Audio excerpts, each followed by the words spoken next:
We're live again. Hello, everyone. I'm not sure. We were on a roll there. And Welcome. Then we just blooped. We blooped. Welcome to our day. She doesn't have it. We're trying to get Maya back. Just Maya, so. There she is. See if you can. Mm-hmm. That's her, yeah. Yeah. I'm going to cancel this and see if I can just get her. Yeah. There she is. There. Okay. Yeah, I don't think it's that one. Okay. Yeah, it is. Yeah, I don't know. Technology. Fun. Did I do it? I don't think I did this. Nope. We just somehow it just kicked us all off. It blooped. It blooped. It blooped. That's what I said.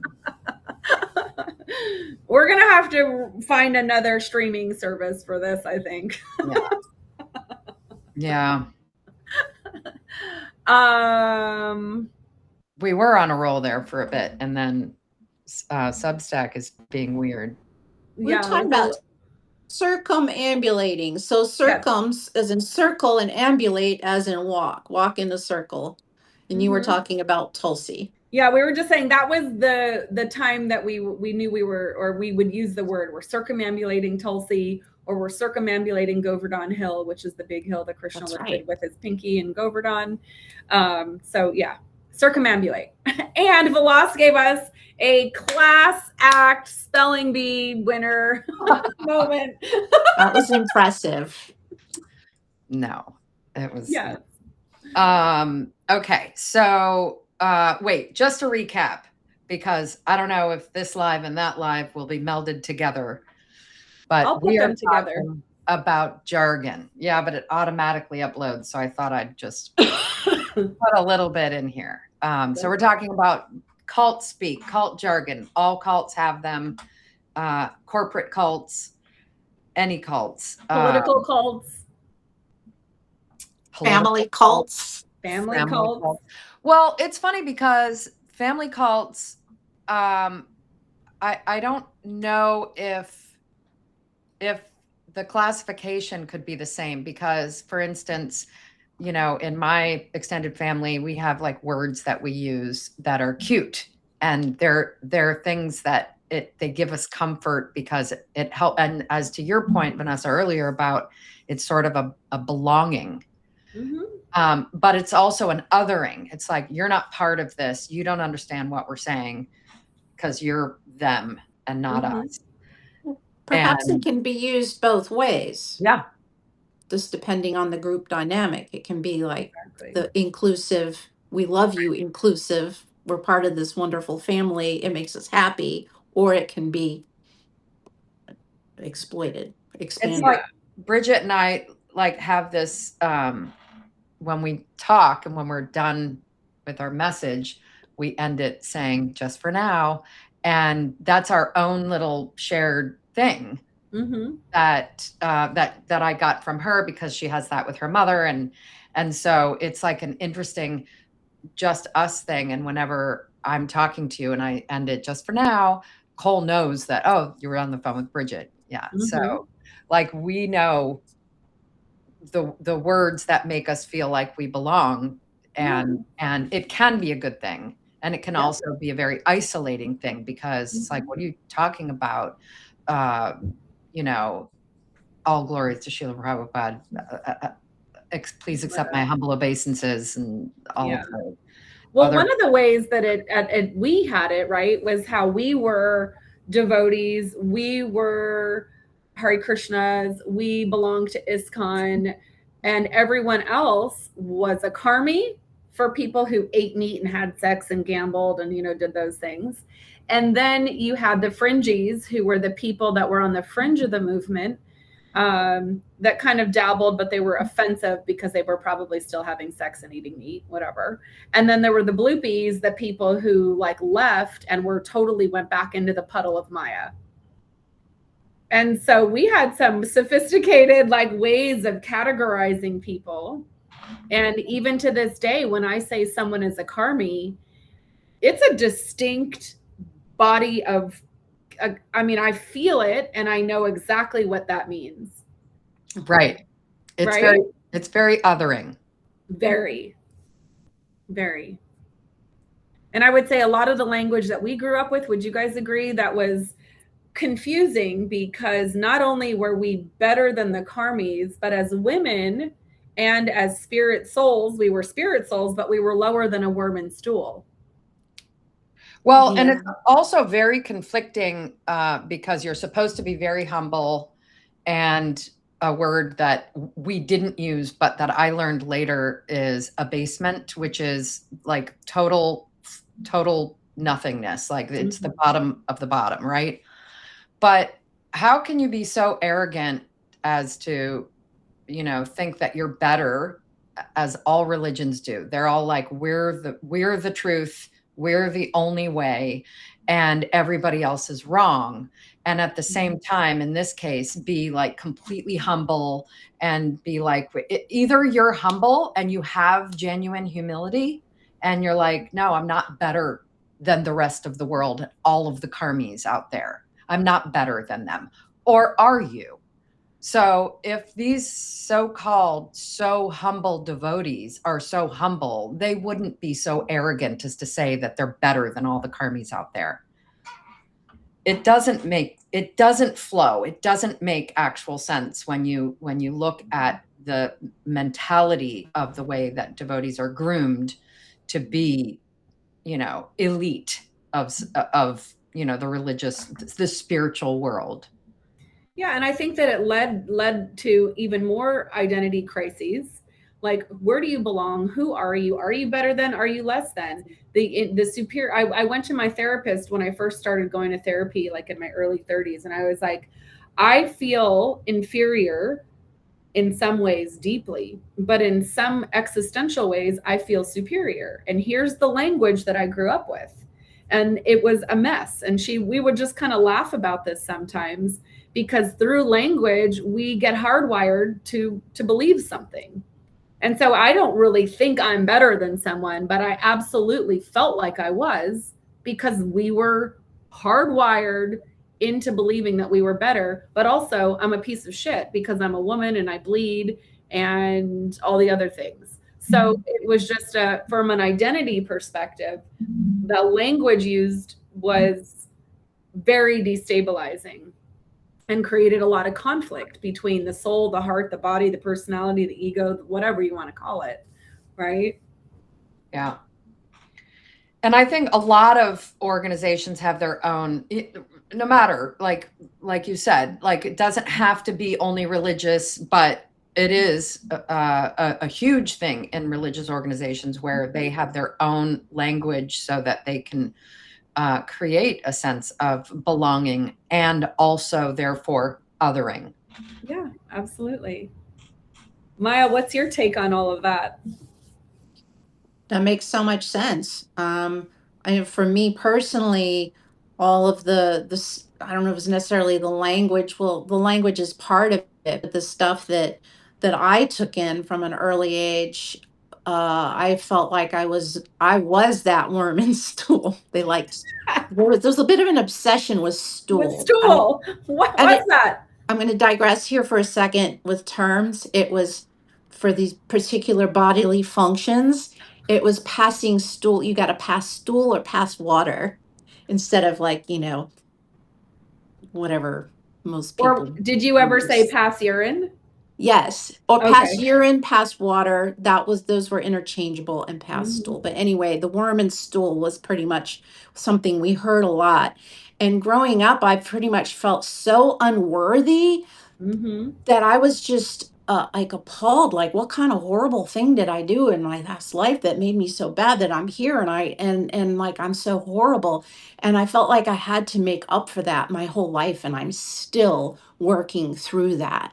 Like I knew, so whilst I was trained that our philosophy was superior and the correct one and all of that, and that was definitely superior, everyone else was wrong, and our belief was the right one.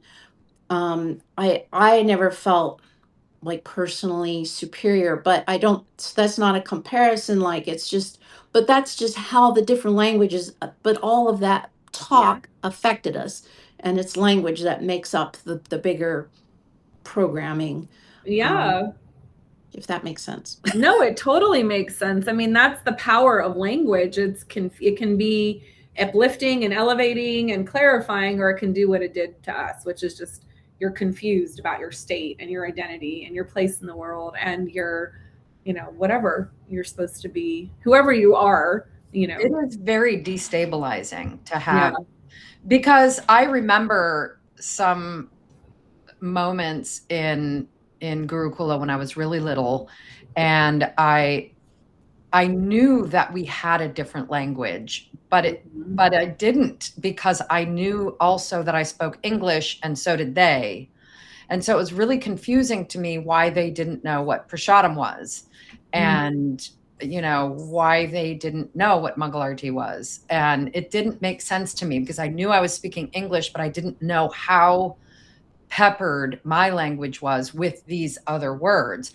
And not all of them were Sanskrit, as it were. Some of them were, devotees and obeisances and circumambulate and effulgence and stuff like that. Like sure, English speaking people know those words, but they don't use them in common language. It's strange.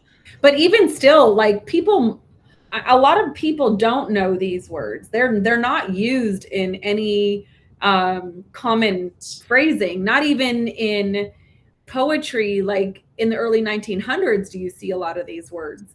And so here's where I will say, I loved having a fancy vocabulary. I was really proud that I could spell conscientiousness and consciousness. I used to ask people, do you know how to spell conscientiousness or conscientious?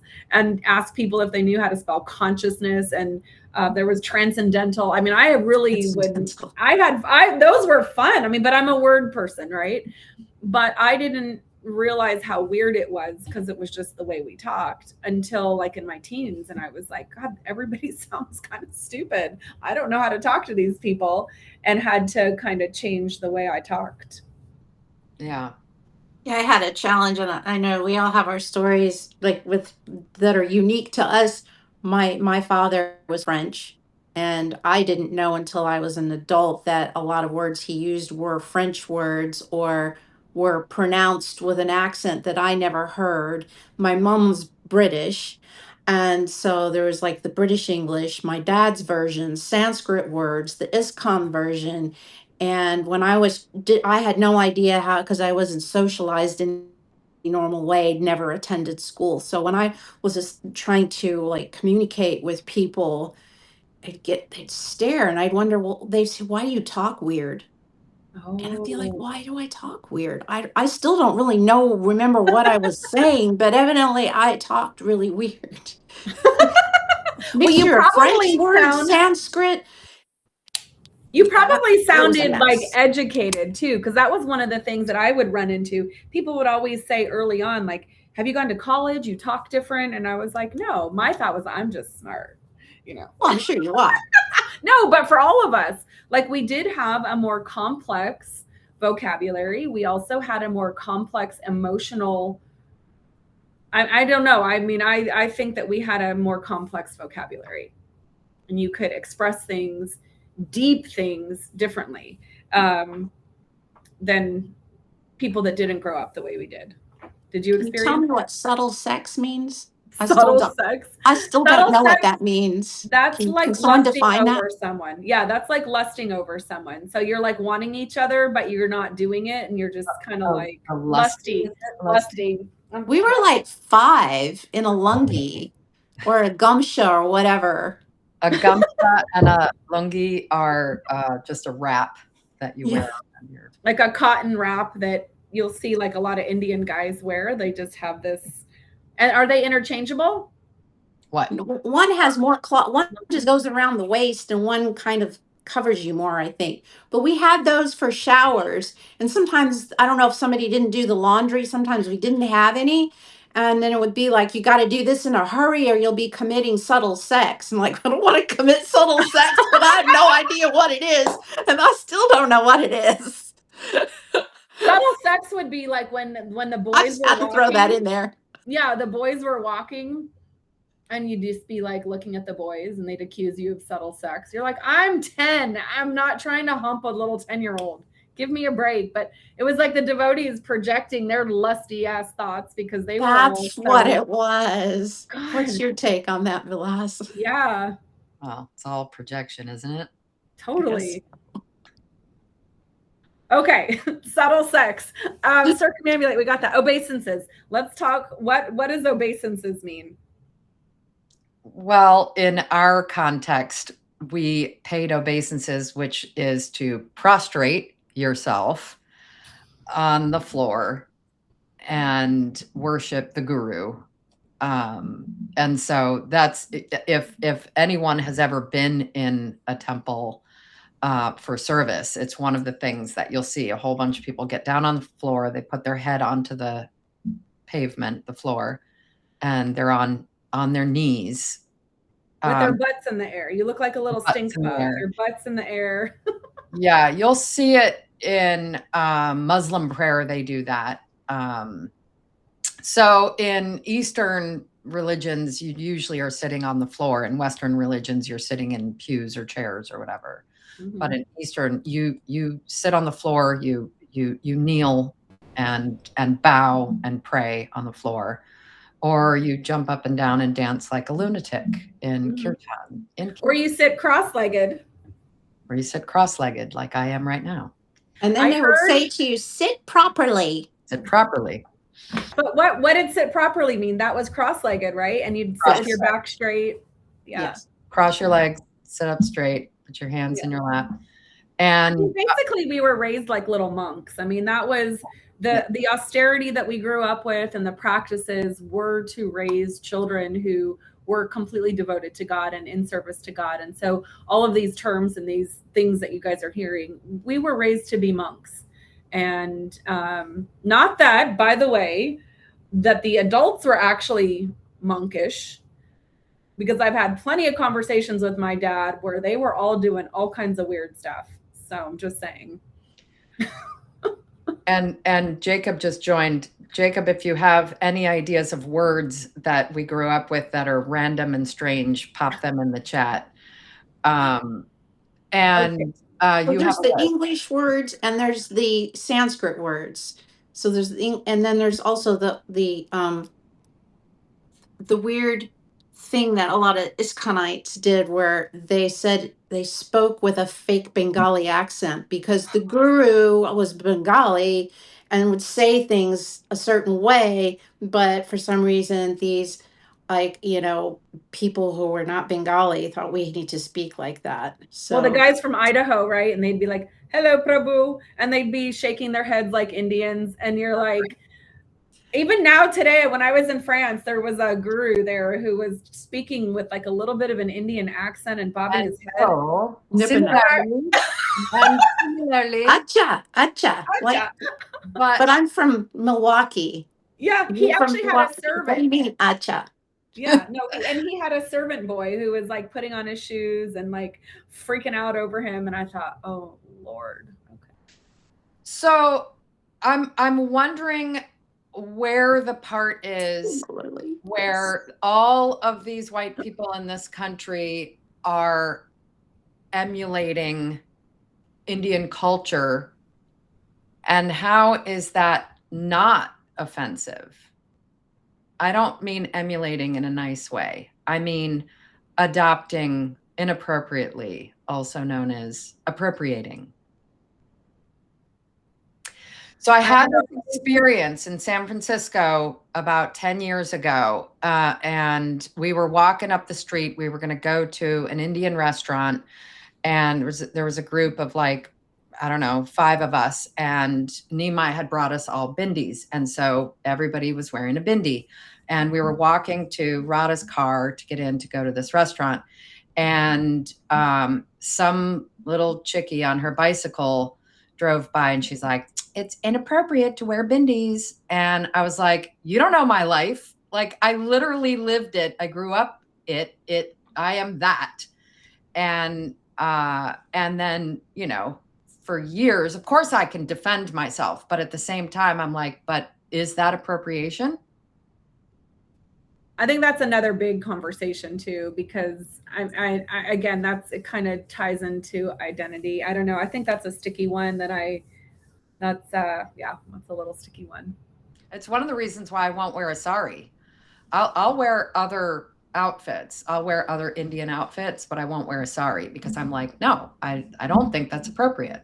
And I don't know if it is. I don't think any Indian would say it's inappropriate, but I sometimes wonder, like, where's the line? Like, where do the whole nodding the head and doing the oh Prabhu and acting, it's fake. It's not genuine. It doesn't feel genuine. For me, I have no problem wearing a sari. I love wearing them. I don't wear them often, but like I got married in a sari. I had a whole fire sacrifice and a very beautiful wedding. I mean, to me, it's my culture. It's how I grew up. It doesn't feel weird to me. Maybe we do an episode on being a third culture kid. Yeah. And the complications of that. And yeah. There was a time when we were in India, my ex-husband and I, and we were on a train, and I really had a hard time in India. I've been away from Hare Krishna movement for a long time and all the things that we did growing up. And I was only in India for 6 weeks when I was a kid, but I never had I don't feel like I'm American either. I don't think of myself as anything. If anything, I'm more very global minded. But there was a point where we were sitting on the train and I was like, babe, I'm not Indian. And it just completely blew my mind, because then all of a sudden I realized that I really didn't have a place. I did not have a home. And that was a very weird, it was like, well, then what am I, or what is this? And I was in my late 30s. That wasn't that long ago. So we are third culture kids. I mean, we don't actually have our own culture because that's not our culture, and neither is this. Mm-hmm. So that's why the term third culture kids came about. A Windian. I love it, Jacob. A white Indian.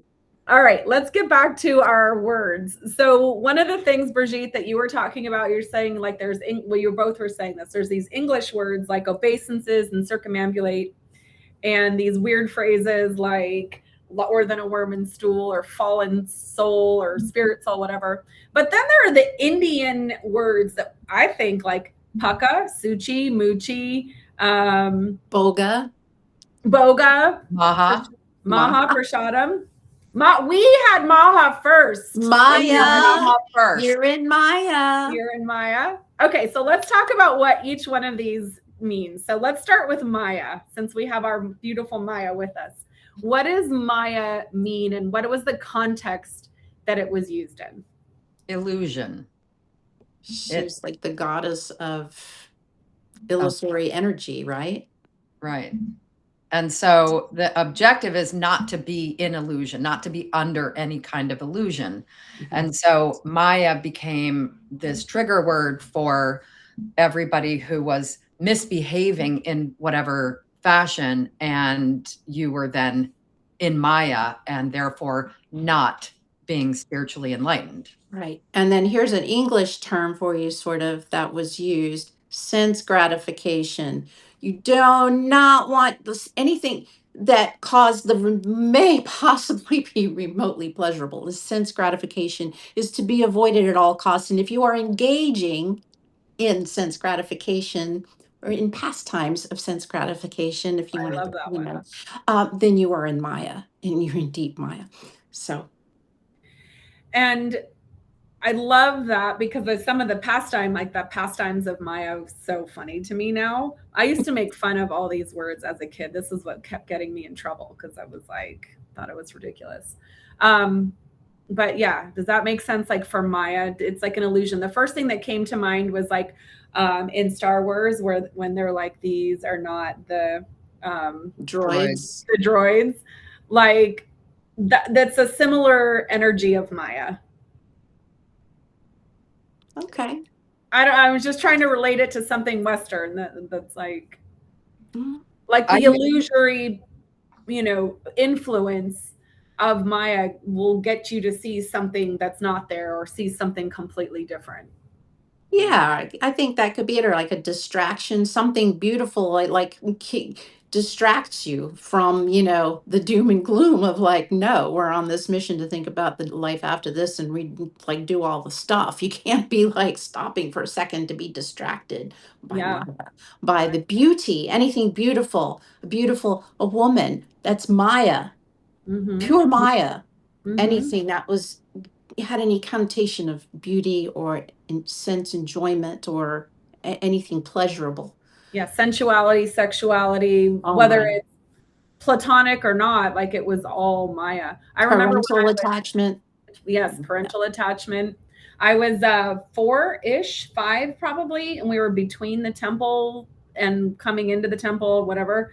And I was looking at, my mom was doing laundry at a laundromat, and I was looking at the girls doing ballet, and I was like, Mommy, like that was always my dream, to be a dancer and an actress. And my mom said, oh no, that's Maya. And I remember this just anvil of like, oh, I can't do something because of Maya. And yeah. Which is why I chose the name Maya, because there's, which is why we chose the name Blooped. You reclaim that, Mama. You reclaim it. We are rebels. And we were called Maya Davies. Do you guys remember, this is so funny. If you wore your part on the left side, you were a Maya Devi. Remember? No, it had to be parted in the middle. I don't remember the side thing, but there was something about it had to be, and you can't wear it out. It has to be up, because it had to be up. So on the sสthis was Maya Devi if you had a part. If you wore your hair down, you were a Maya Devi. And it actually had like a prostitute connotation. Yes. Remember that. Putana. Yes. The story of Putana and her big poisonous boobies. Yeah. So horrific stories. Hell ain't got nothing on us. Well, no, that we have Brahma Rakshasas. I mean, we have monsters with backwards chicken feet that will attack us. But do you remember where they came from? No. Which monsters? The Brahma Rakshasas. I don't remember them. I remember fearing Yamaraj and the Yamadutas, and I did enjoy all the stories of all the demons that Krishna slayed. That was kind of fun, but yeah. But I was afraid of the Yamadutas terribly. I didn't want to sleep at night, and I was really afraid of Kalki coming. Oh. But anyway, that's for another time. I know we're going to go there too, but we want to do one on mythology and the grooming effect that it has. I'm a little damaged. Okay. Sorry. Just stop me. When Shri was here last time visiting, we watched Kalki. It's a Bollywood movie, and so that was super fun. Just seeing it from a different angle, like not as indoctrination, but as mythology, as a story, as a fairy tale, as it were. It's different to look at it and go, oh, this is an adventurous story about overcoming obstacles and odds and whatnot, as opposed to hell and damnation. I don't remember Kalki, so I'm gonna have to look this up, or I'll talk to you guys off screen, or when we do our mythology session. Okay. Yeah. Okay, so let's get back to some of our other words. Pukka. Remember what pukka meant? I don't remember that. We don't have a good. Well, we didn't use it in ISKCON. It's an Indian word that is used. It's just something that when we were kids, we didn't use it, but I used it.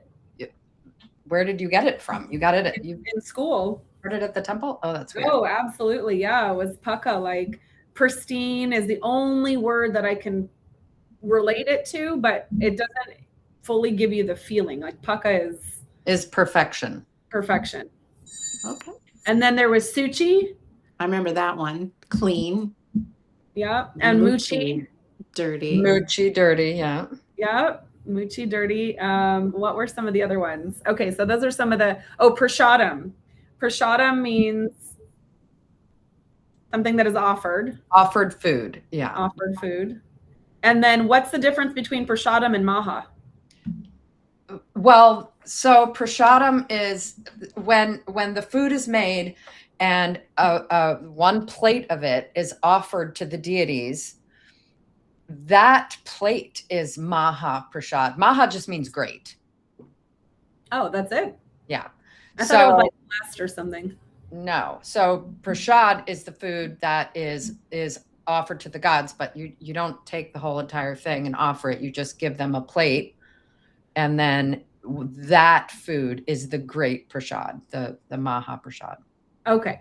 So I guess I understood the word in a contextual way. To me, Maha, if you say Maha, I automatically know that was offered to the deities. So that I just thought it was like blessed or offered. Okay. So then what does Boga mean? Remember? Unoffered. Unoffered food. So it's the food before you've cooked it or before it's been offered. And you can't just taste stuff. You can't taste it while you're cooking. You can't eat something out of your fridge. You gotta offer it. And Boga had a connotation, like the felt sense of Boga is almost bad. Like, does that make sense? Yes. Like poison. Like it's icky. Yeah. Like they had a separate room. There would always be the Boga room. Yes. Your pantry. Yeah. I think I'm going to start calling it that. I think so too. I'm going to totally put a sign on it. This is the Boga room. Or just Boga. Yes. Right. Okay. And then if our folks who are listening have ever seen a devotee walking around with a little bean sack bag thingy, and they're like fiddling around inside the bag, they are doing what? Chanting japa. Japa. Yeah. So do you look like you have almost like a rosary or neck bead on? These are my Tulsi neck beads. I love it. From India. Yeah. They're beautiful. Okay. Tulsi mala, whatever. Yeah. Yeah. And silver. Okay. So similarly, japa is like japa beads are, we talked about this at the beginning, like 108 beads, like a rosary. Oh, you have some, we can show them. And people, when you have them in their bag, in this cloth bag that they're like, tick, tick, tick, tick, I want to say like they're fingering their beads. I don't know why that keeps coming. That phrase comes to my mind. Jacob says in the chat that Paka is more of a clean behavior and Suchi is more physically clean. That is, Paka doesn't mean clean, but you could take it like that. You could, Paka just means perfect. So if they were talking about behaving perfectly, then that makes sense. Yeah. Okay, so Maya's showing us japa beads. So this is JAPA, japa beads. So there's some people might know them as japa mala and wear them. Like you need people who are into yoga. Beads, by the way. Pardon? You need to oil your beads. Yes, these have not been soaked in ghee or whatever. Neither of these. I do have a pair that, but they're not like readily accessible that are properly. I burned mine in a fire sacrifice. Did you? This is the head bead. Yes, it is. That is Krishna. Mm-hmm. Yes, there's 100. And didn't we soak them? Don't touch them with your middle finger. Really? That's why there's a little hole in the bead bag, because you got to go like this, and you have your little middle finger sticking out so that you don't touch. What's wrong with your middle finger or your pointer? It's moochy. Because you're like picking your nose.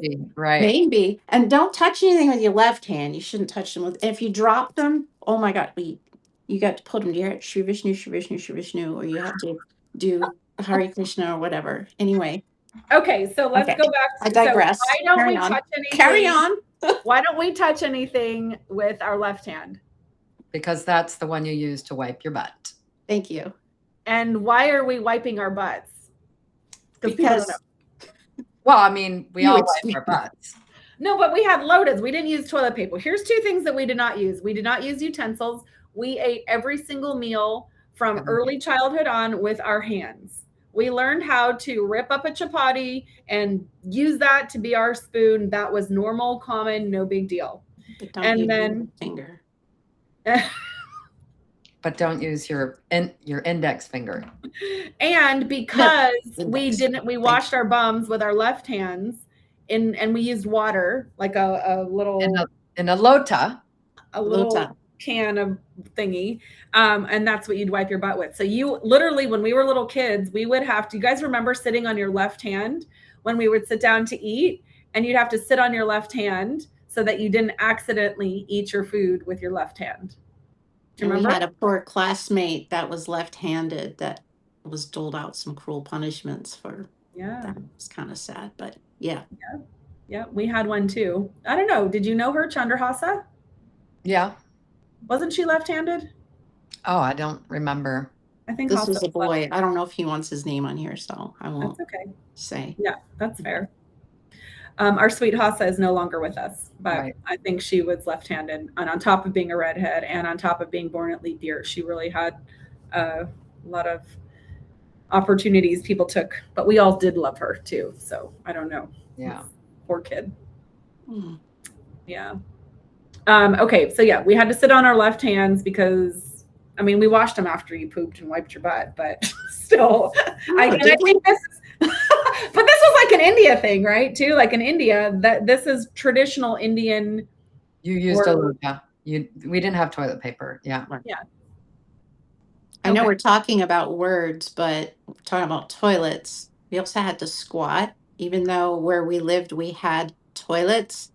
This is probably not where you wanted to go with this. No, it's okay. It's good. It's perfect. They had taken the seats off the toilet. So it was like you just had the bare part of the toilet and you had to get up and squat on it. And in our ashram, right, Vilas? It is unnecessary to take it to that extreme. Like, why? That's appropriation. Okay, I'm going to make a confession here live on your podcast. You fell in. Do it. No. I think I'm very slow, because when we left the ashram and I moved in with my parents and we were like living in a house with a toilet, I was very confused about the seat thing.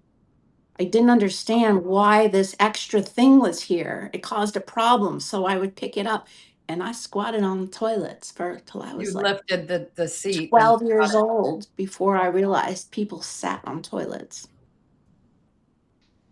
So messed up. Anyway, like, just why? Carry on. Like, it's so, talk about extreme. Like, why does religion give a shit how you shit? Why do you give a shit what you have on your head? What hand you eat with? Why does God care?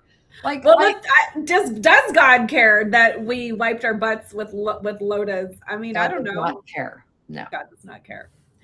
Okay, so speaking of God, when you croak, your karma cycle is done. You go back to you leave your body. You leave your body, and you go back to Godhead. And you go back to Godhead if you're lucky. If you're lucky, or Yamaraj is going to come get you while you're standing up eating. Because that was always my fear, was standing up and eating. They said Yamaraj is lurking over you if you stand and eat. So I'm going to add that to my notebook. I know. Biggest philosophical arguments with religion is that, because I was about to say, as long as you say Krishna right before you die, you're fine. And I have such an issue with that. You cannot live a life of evilness, even though that's a Christian word. You can't live a life of being a bad person and then suddenly take Jesus or Krishna or whatever in the last moment and be delivered. That's wrong. It's morally and ethically wrong. It like, let's just set aside that I'm an atheist and I don't believe in heaven and hell and God and bullshit. But I just think that a bad person can't get absolved at the last moment of their horrible life, where they have done horrible things, creating wars all over the world and running our country into hell, and then, and be delivered unto God at his death because he says Jesus. But that's every religion, right? I mean, they say there's always a way out for the perpetrator. There's always a way out for the perpetrator. And there's always an excuse the perpetrator has in every religion that says, like, for the abused person, oh, that was your karma. That was yours. So I think, to your point, Vilas, and we've talked about this, religion inherently has a structure that protects the abuser. Yeah. and justifies the abuse through what we're talking about, and convinces the followers that it's their spiritual lacking, it's their inability to submit and surrender. Another big word. Another one. You know, like if you can't surrender to God, to your guru, or submit and you know, and be the devotee that you're supposed to be, that's your failing. And it's not, you know, because the system is flawed or the philosophy is patriarchy. Yeah, patriarchy. Well, the Indian system has a very built-in structure, or I don't mean to say, like the caste system is just a very dense system that allows people to misbehave and treat other people horribly, and justifies a lot of behavior because that's just what you were born into. That's just your karmic cycle. That's just your whatever. Right. And I'm sure a lot of other systems, you know, they don't call it a caste system, but the US has a system. There's, you know, wealth systems, wealth hierarchies that kind of operate the same way. Well, we have in the US a caste system that is called racism. I mean, that's our caste system. So there's an amazing book that I highly recommend, and it's called Caste, and it's a phenomenal book. It's hard to read, it's devastating, but it lays it out, and they talk about Gandhi, and you know, it all of these systems that create an opportunity for othering people, or for putting them down for whatever reason, just because they exist. And they weren't born the way you expect to respect somebody. You know, it's very denigrating to. And then there's that built-in language that supports it. And so you just, like for us, we have all these ways, words and things that we used that without knowing it, I definitely thought I was better than a Karmie, 100%. I felt it in my body. That's just truthful, right? I'm a very practical person. So although I knew that I had this entire vocabulary of cool, fancy words that nobody understood, I also immediately chucked them aside and was like, these are not useful, because society doesn't need them or use them in the same way that kids who learn, you know, algebra in school and not how to file your taxes, you know, good for you. Like, you know, some math or some big words, like, and how is that going to help you live? How is that going to help you function? How is that going to help you make friends? You know, if you know, these big words. And I did that too. When I was 13, I was so arrogant that I knew all of this stuff, and I knew the Bhagavad Gita, and I knew the scriptures, and I had all of this vast vocabulary and lived experience around the world. And I was like, I just know everything. And then I had to like raise it down to the ground and start my life fresh and learn how to actually speak and put away some of the language that we were raised with, because it wasn't useful. It didn't help me function in society. Yeah, it definitely kept you feeling separate from everybody else, right? It just, you felt so weird and different from everyone. I, at like 13, I spun around like in front of my grandmother's closet one day in her mirror, and I would spin around and I would just say, I forget everything. I forget everything. I forget everything. I forget my name. I forget my friends. I forget the story. And I would look at myself then in the mirror, and I would just be like, I don't want to remember any of this crap. That was my way of deprogramming myself. In my early 20s, I seriously considered getting hypnotized to erase my childhood. I don't know if it's possible. It was just a fantasy. But, and I also. Isn't that Eternal Sunshine? Isn't that movie? The Eternal Sunshine of the Mind? Yeah. Oh, I don't. Wasn't that? Isn't he trying to like erase his memory? Mind. Spotless mind. Spotless mind. Oh. Eternal Sunshine of the Spotless Mind. Oh, interesting. So I mean, I was very conflicted, because I'm like, no, I don't want to forget everything, but I also need to forget a lot of this. And ultimately, I just had to reconcile it. I didn't want to do the work to work through it. I wanted to just make it go away. Yeah.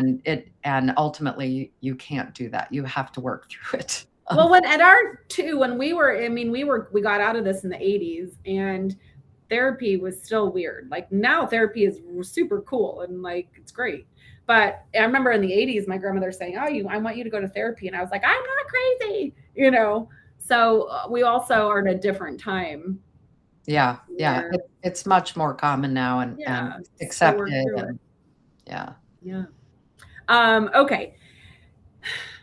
We digress.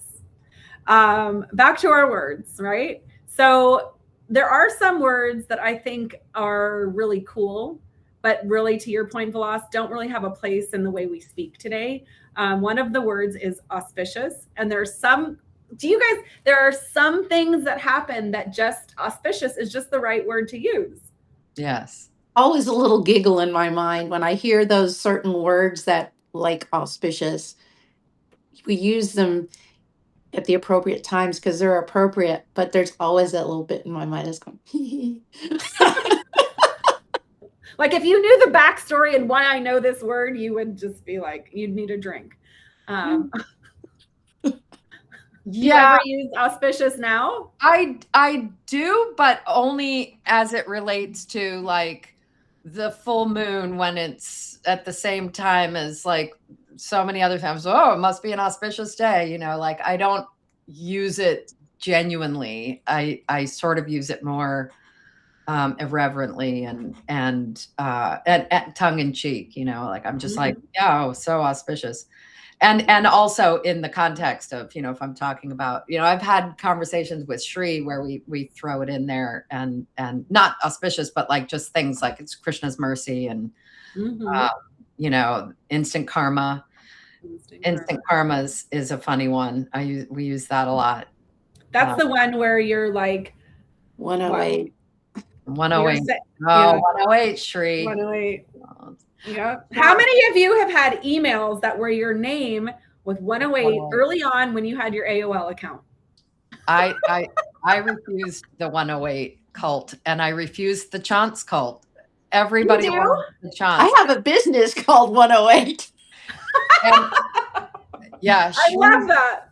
Shri's mad at me that you got to have 108 and she got chance. That was not fair. Okay, I love the word chance, and I didn't know that wasn't a thing. I don't even know what I mean. I just use it. Like, you just make a chance. Like, sure, CHAUNCE, whatever. But is that not a word? It's not a word. So the actual word, depending on what region you are in India, there's it's called tadka, TADKA, tadka, and that's what you do when you fry spices, as we call it, chance. But chance, I believe, was made because in some parts of India, it can be called chunk to do that. So I think it got misinterpreted and then mislabeled. And then all of a sudden, everybody in ISKCON is saying chance. And I'm like, and then I go away in my late teens and I'm like, yeah, and you make a chance. And all the Indians are looking at me like, the fuck? Okay, and what about subji? I thought subji was a real word, and I've been corrected on it and saying that the way I'm saying it is not the right, that it's subji. Yeah, not sub. Like I think SUBJI. Z and J are frequently used sort of together because there are a lot of people who can't pronounce the J, like the V and the W and the B and the B and yeah. So subji is a real word, but it's an offshoot of subzi. Subzi, yeah. Baji. Baji? Baji. Did you? What's baji? Baji. Well, I guess it was a weird ISKCON thing. My mom probably used it incorrectly. It was like a dry subji. But then I came to find out you can get like an onion or cauliflower bun. It's actually like a fried fritter type thing. Oh, yeah. Like onion. We weren't allowed to eat onions. We were not allowed to eat onions or garlic because they were in the mode. Oh, there was the mode. Tell us of material nature. Yes, tell us about it, Brigitte. Well, onions and garlic were in the mode of passion. Ooh. And I guess that wasn't good. There was the mode of ignorance, the mode of passion. Mode of And goodness. there's a smell to them that made them that. And they also had this, like, affect. Well, it was like a lusty, passionate. If the mode of passion foods were the foods that you wanted to keep eating, that you would like lust over. Mushrooms are in the mode of darkness. That's right. So we had mode of goodness, mode of passion, and mode of ignorance. But Shri, if mushrooms are in the mode of darkness, then why aren't carrots and potatoes? Mushrooms are fungi. Because we couldn't have yeast either, and you couldn't eat cheese with rennet and stuff. Right. Because going way off. Rennet's kind of gross, though. I mean, when you think about what rennet really is, it is kind of gross. It's like this enzyme from the inside of a cow's belly. There's vegetarian rennet. There's veggie rennet enzyme, but I couldn't eat certain things, and then it was like the modes of material nature was a thing. Yeah.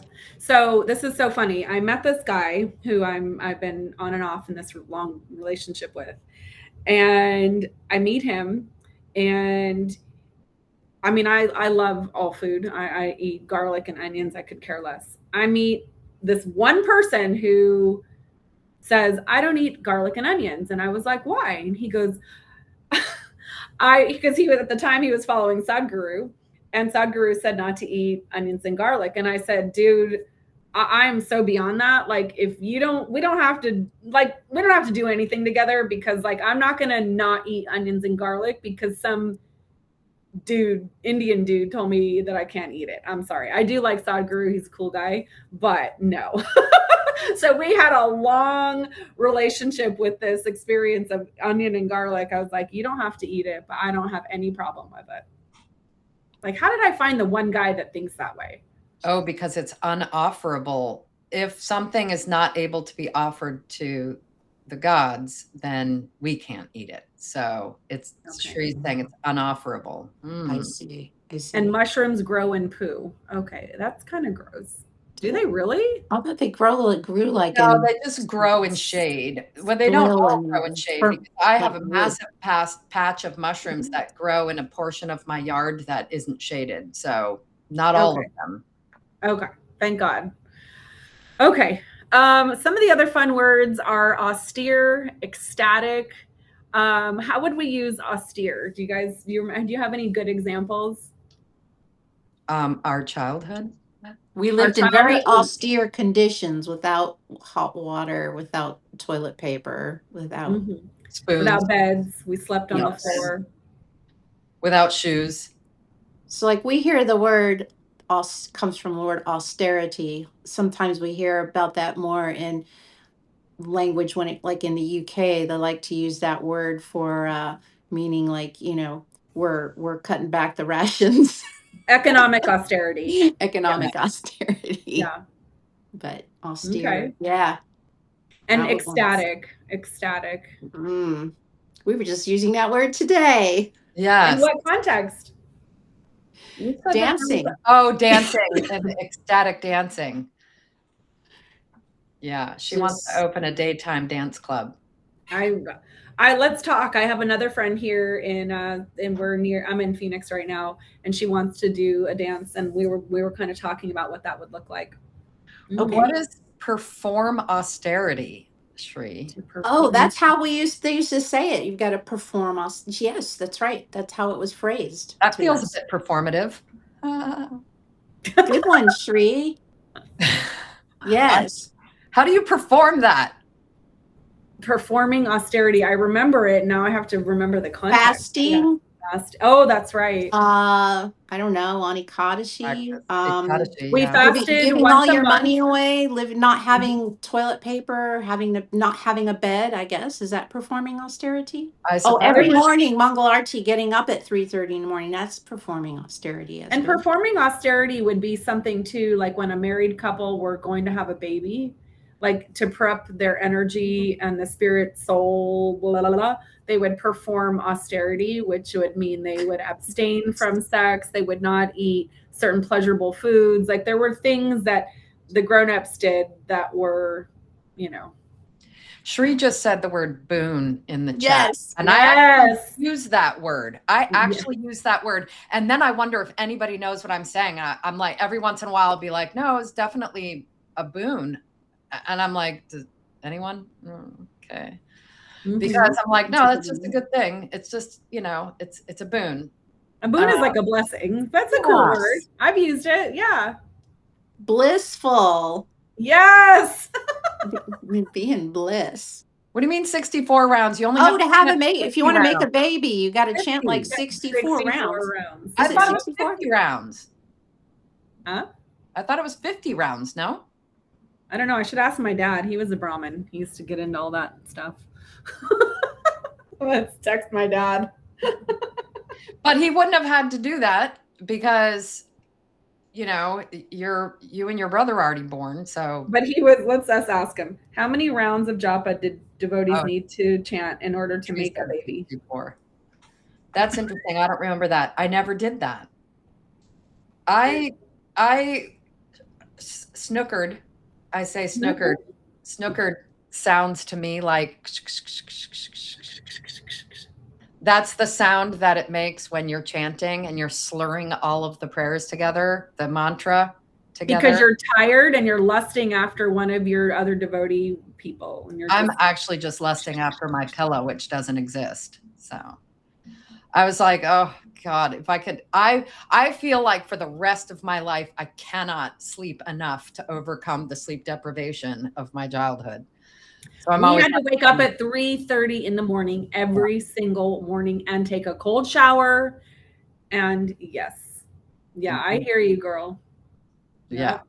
I don't think I could take a hot enough shower because for years I would take these like steaming hot showers and people would be like, what is your deal with these hot showers? I was like, because I was frozen as a kid. Are you kidding?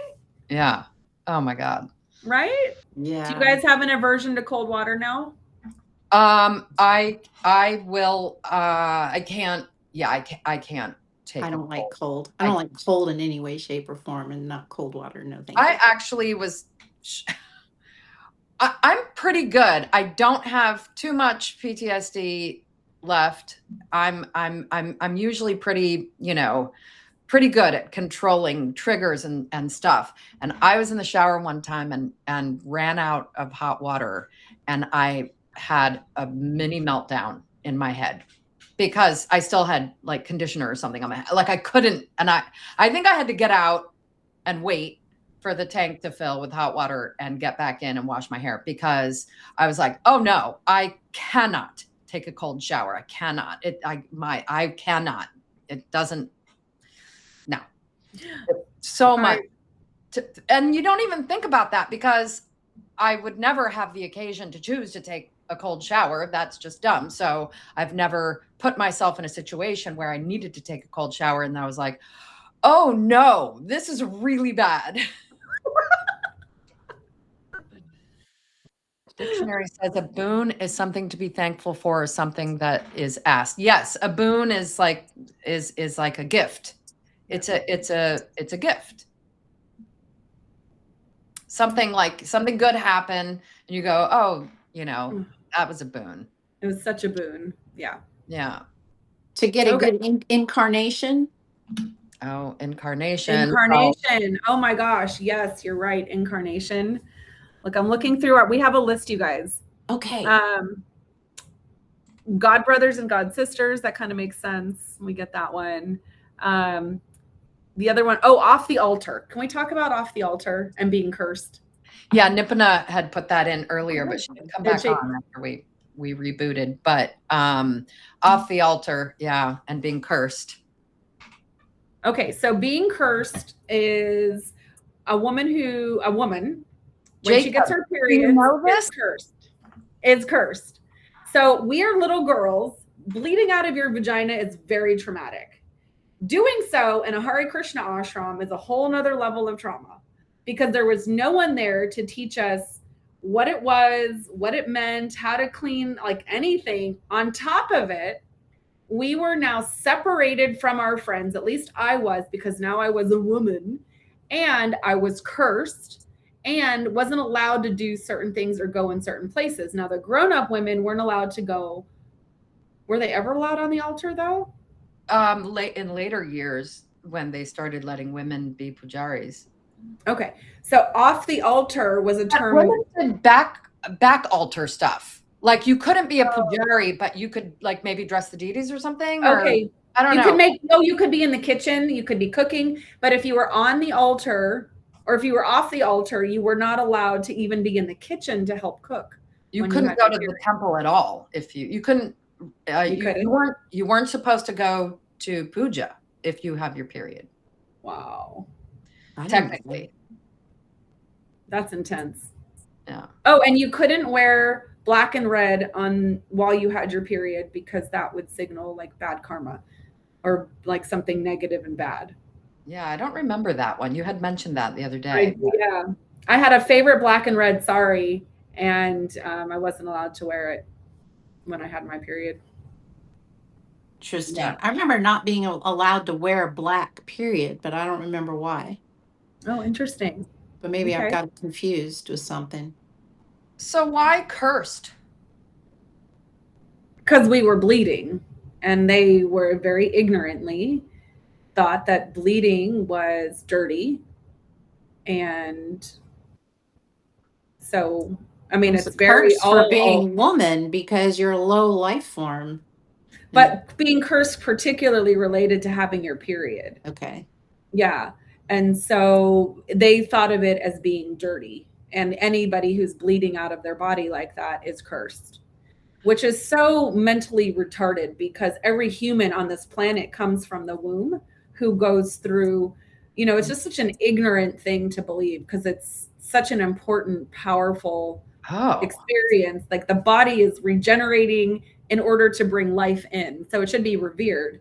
But it's crazy how many women, it's a curse that you aren't pregnant, Teresa. Yeah, that's interesting. That is also mind-bending. I'm like, ew. Well, I've heard the curse in reference to like in Christianity because of like, the whole original sin or whatever, and that Eve cursed to, I don't know, bleed or whatever.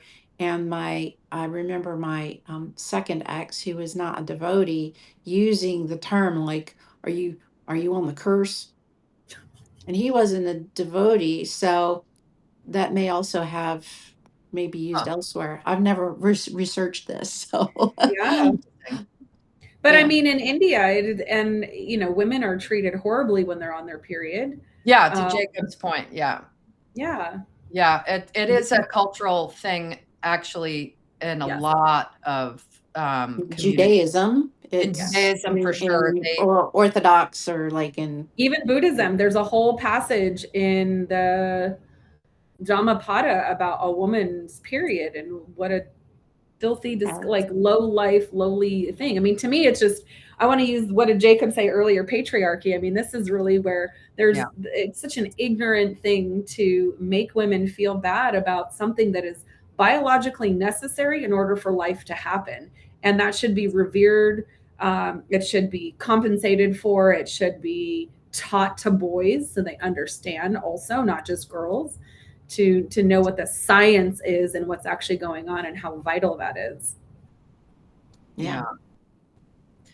It's sad that the thing that aids us in creating life, that not only are we not honored as women for being the people who incubate that life, but the process that our body makes in order to do that is also demonized and dismissed.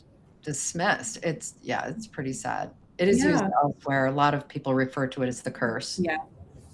I mean, I think it's a blessing, and I wish I had known that, back then. And I think any girl, I mean, there's there's a lot of organizations that are trying to help, women, for one, not hate themselves for having a period. I had a friend who had a period party for her daughter when she got her period. It was like, this is amazing. This is awesome. We're gonna, and she decorated the house, and they had, everything red candy, red this, red that. It was super cool. Yeah. There's a red tent I don't know if it's a society or organization, but it is for women to come into and celebrate and take a break and have a place to rest and relax while they're on their period. I like that idea. I don't know about celebrating, but that's cool if people are into it. But I'm totally in support of like teaching and there being like some sort of you can rest if you feel like crap, if you're having, this is go rest, do what you need to do, and like make that be acceptable. But I read somewhere online, I don't know if it's true. I'm just going to type it in, that the first 2 days of a woman's period, she is allowed to rest. So I think so in Indonesia, they in 2003 granted women the right to 2 days of paid menstrual leave per month. Wow. Nairobi wow. County in Kenya introduced a policy in 2025 granting female employees 2 days of paid menstrual leave. Wow. So I just recently saw that online somewhere, and I forgot what country that was. So Japan, it says, Japan employers must provide leave for employees with difficult menstruation. That's since 1947. Yeah. Well, South Korea, women are entitled to 1 day of menstrual leave per month. Spain. Wow. And Zambia. So Zambia. Sorry, I don't know how to say it properly. Well, we're a pretty backward country, so we're not going to see that kind of progress for another 50 years or so. We're just now ending child marriage. So, I mean, we're so far behind the curve. So we're so far. Okay, so we had some fun words, some fun language, and I want to invite anyone who's listening that if you grew up as a Mormon or you grew up as a Jehovah's Witness, or even within your Christian or Catholic upbringing, if you have any words that were specific to your upbringing and your culture that separated you, othered you, or made othered others, we'd love to hear from you. Send us an email, and we'd love to, or drop a comment in here. We'd love to hear what those words are that both created the sense of belonging and perhaps the sense of disconnection. Because as you can see, we're really confused about the words we grew up with. Well, and we know them, and we get the context, and now what we try to do occasionally is just use them as humor and pepper them in when we're speaking to each other, because it makes us all laugh, and we need that. Well, and it also it's like a reminder that we do belong to each other. Yeah. We grew up in a really unique way, and like other cultish people, they all grew up in this unique way. And it sometimes, language brings us home to each other. And so if I feel comfortable saying ashram with you guys, or if you all call me Radhe, it makes me feel very comfortable. There's a sense of safety in it. So it like any language, any word, it can, like I said, can bring us together or separate us. It's just how we use it. Mm-hmm. Yeah. When Bridget and I speak, and we probably speak daily, she'll refer to my house as the ashram, and I love that. You always have people staying there. It's like an ashram. I'm like, that's I'm not so cute until the ashram's empty. The month of May might be filled up ashram here. So I love that. But we do that. We use the words as sort of like our own. It's sort of like how twins have their own personal language. I always felt like us kids had our own personal language, but it comes with a lot of downsides as well. And it can be when we have our reunions. One time, somebody got up early and started singing, Govindam, and all of us were screaming at her to shut up, because it was like, no Mangal Arti. No, do you remember those tapes they would play of like Prabhupada singing at 3 in the morning? It was so haunting and dark, and I was like, I know, but did you say that you find comfort in listening? Somebody said they find comfort in listening to Prabhupada chant. I don't. I have comfort in listening to British male voices. But this is Michael Seeley. Please don't operate a vehicle while listening to this hypnosis session. I don't do the British accent. If you ever want a calming British male voice, check out Michael Seeley. The self Okay. hypnosis will calm you down quick. Okay, cool. Well, we certainly have barely scratched the surface of the language conversation, and we could, again, go on for hours and hours about this because it's a lot. There's a lot, and there's so much nuance. Like we could take several trips on a side note and go into like we were talking about food in general and blasphemy. Blasphemy. That's a good one. Blasphemy is pretty common in all religions, I believe. It is. Everything blaspheme. But there was a way it was said. Blaspheme. It can't be blasphemy. I feel like everything is blasphemy for religious people. They can't handle They can't handle the truth. You can't handle the truth. Well, this will lead nicely. So one of the next upcoming sessions would be we talked about this, is getting into the mythology that we grew up with, from Putana, Aghasura, the Hiranyakashipu, like all these stories, and looking at them on the surface, there's one story. And then when you dig a little deeper, you see the undercurrent and how that impacts, how it impacted us as women, as, all kinds of different ways. So we're going to be, I don't know if we're going to explore that next week or what we're doing, but that sounds like a lot of fun. Yeah, come back, hang out with us. I am not a scholar on that. So you're going to be doing all of the talking if we're talking about. Well, I'm no scholar. I can just tell you my memories of it. And definitely. I think I still have a coloring book where I have colored a picture of Aghasura and Trinavarta and okay, we want you back. We want you back. I can find my Krishna book. Do it. We want you back. And can I please ask what your house's name is? Uh-huh. She saw it when I pulled up home on Google Maps. I never would have told Vaikuntha. No! That's so cute, though. I love kind that. Of like heaven. Yeah. Maya Devi in Vaikuntha. Yeah, in Vaikuntha. That's right. We take it all with us forever, won't we? Okay, one last phrase just came to me because it's so ridiculous and offensive, but funny. Milk jugs. Oh, wow. Yes! I remember that. The girls. Do you guys know what milk jugs refers to? The madams, the ladies. Breasts. Yeah, exactly. And so while these brahmachari men, whatever, are talking and reading scriptures or whatever, the books, and they're talking about, can you imagine some sannyasi? We had to imagine and experience this, talking about milk jugs, referring to a woman's breasts. I'm sorry. He's not a lusty dude. Right. You don't think he's sitting there like imagining some milk jug and a little teeny choli? Like, total Maya. Total Maya. Pamho. Pamho. Please accept my humble obeisances. Well, next I have to tell you a funny story about to do with Putana and a visit to India. Or I can tell you really quick now. Tell us really quick, and then we'll close up. This was in 2005. My oldest daughter and we visited India. We were in Gokul, a little village in Uttar Pradesh, and it was, I don't remember the holiday. It might have been around Holi. I can't remember. But it's India.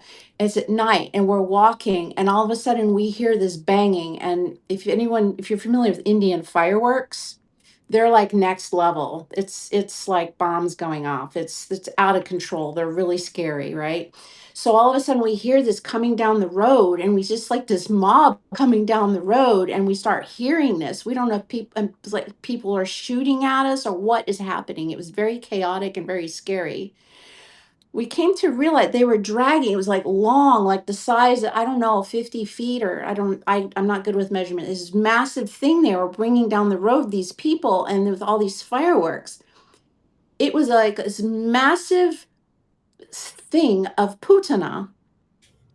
like this laid out, and so it was dark. So the only way to like see it was with the ambient light and with the firework things going off. And it was this big putana that was laid out with all these people carrying it. I don't know what it was made out of. Like And it paper had, mache. yeah, and it had huge breasts with these tubes sticking out, and the fireworks were shooting out of it. That's insane. Only in India. That's my putana story. Oh my God, I want to bring that as a tradition. My daughter back to has our- it somewhere to, on a CD. For That's real. amazing. It was epic. That is epic. That's Anyway. awesome. Okay. Oh my God. And, okay. And what Jacob wrote means all glories to Srila Prabhupada. AGSTP. Mm-hmm. Yes. We had all of those because we're too lazy to write the whole thing out, apparently. Wait, too many big words. We wrote that in any letter or email or whatever. Do you guys remember how we had to sign our letters when we would write our parents or somebody or like the guru? No, how? I would write, Acharya Day would always write your humble well servant. Your humble servant. And as, yes, we had to write like your humble daughter, I would, or your humble servant. And they would write your well-wisher. He would always say your well-wisher. That's how he would end his letters. So weird. Strange indeed. I don't know. I love the words that I grew up with and I love the vocabulary because I think it's hilarious. But it did cause a lot of confusion and this sense of like you said earlier, Brigitte, like being lower than, that worm and stool thing always stuck in my mind as something that was very gross and also very like made you feel really I like the unworthiness, like you just weren't worthy, not as a woman, not as a spirit soul, but because you were a devotee, you were better than a Karmie. So it was just very bizarre. confusing, conflicting, very much so. And then when we were trying to get out and assimilate in the world, it's like that realization. I think you're a little quicker than I am, but the realization of things, but like, wait a minute, we speak differently. This is different. And how do you adapt to it? My way was just to try to be quiet and watch what was going on and emulate how the people were around me were talking, because it came to realize that it was like different. But it was that different that it's like it's confusing. Yeah. And when it's something is so different, it's hard to know where you belong in the other world. And Jacob is talking about feeling lost in the normal world. Yes. I think we all felt really lost. Yeah. I mean, I could not talk to a normal 14-year-old or 15-year-old. My language, my associations, children's stories, there was zero relatability. Exactly. I'm sure you all experienced that too. Yeah. Well, you had to associate with the Karmies longer then. Yeah, we talked about that, Shri, before you came on, that we had like a weird superiority, inferiority complex at the same time. It was like we were better than everybody else, but we were lower than worm and stool. It's like, it's very twisted. Yeah. That took EMDR. I mean, I'm sure y'all did stuff too. I mean, specifically for me, I mean, I love words and I'm really connected to that. And I just was like so confused. I hated feeling like I was better than, but then I didn't have any reason that I was. It was just a nervous system, set. Not real, just, what you're conditioned to through language. So that's what we were talking about at the beginning, is that language can create a world, it can sustain it, it can bring us together, or it can completely mess everyone up. And part of what we're doing is dismantling those systems of control by talking about this, understanding it, laughing about it, and hopefully all giving us all like a deeper release from anything that was negative, and a reclamation, as you have, Miss Maya, of whatever word or phrase was used to hold you back or down. Reclaim that. That's why I named myself Wild. Wild is my given last name, because I was always told that I was uncontrollable. And I was like, yep, here I am. So take back whatever word you use or have fun with it, because it's just, I think it's so healthy in reclaiming our sense of self. It is serious gaslighting when they find any reason, religion, as it were, finds any reason to make you feel less than you are for whatever reason. So in my case, it was because I have red hair, or because I was a woman, or because I was lusty, or whatever. But you had a period. Yeah. Because I had a period, like, yeah. It doesn't have anything to do with external things. This is just me. I'm just this person. So what they're telling me is my very existence is wrong. And so that in and of itself, I have an inferiority complex because I am flawed because of all of these things in the eyes of religion. But why and how? What's wrong with existing just as a human? And, you know, when are we going to eradicate all of this bullshit and start to see humans as humans and in all of their glory and flaws, you know? But isn't that the most ungodly thing, is to say that God created us, I'm just using religion language. God created us just as you are, in your beautiful red hair, as a woman with a womb that bleeds so that you can have life and carry life. The most godly thing that you can do is love yourself, is love your body, is love whatever you have. That's godly. And that's where, when you and I were talking, Vilas, the way we grew up and the way a lot of religions operate is so utterly ungodly. It is nothing to do with respecting ourselves as the creatures that God created. It is always trying to get out of the material life, out of the body, out of this, out of blah, blah, blah, blah. No, the most amazing thing I read was an Enlightenment magazine at Whole Foods in like 2001. And it was about the Jewish faith. And it said, in the Jewish faith, this is paraphrasing, that part of spirituality is loving your family and being connected in this community with your family. And I remember reading whatever, I think I saved the magazine too. I was like, what a disservice we were on the end of, being told that the very things that God created for us were the things that we had to disconnect from and not love and not care for and not be here for. And how is that not blasphemy? That's, to me, is the ultimate blasphemy. Yes. Every day, thank God for your boobs and your bleeding vagina and all the things that you have, right? Yeah, because this is what God made. Exactly. So if I don't honor who I am, then how is that not blasphemy? You know, how can religion see that? Is you have to change yourself. You have to change everything about yourself to contort yourself to something that God thinks you should be. Well, if God thought I should be that, then why wasn't I? Why aren't you that? Yeah. Because I was born this way. So this is who I am. I'm not going to apologize for it. The first thing I'm going to do is chuck the God out because I accept me as me. Yeah. I love it. So I think that's what I feel like, you know, we're in service here to reclaim our, I don't know, love for ourselves. And that's the most spiritual thing you can do. I think so. Religion is about control. Yeah, for sure. Sure. Okay. We're way past time. Thank you guys for being here with us.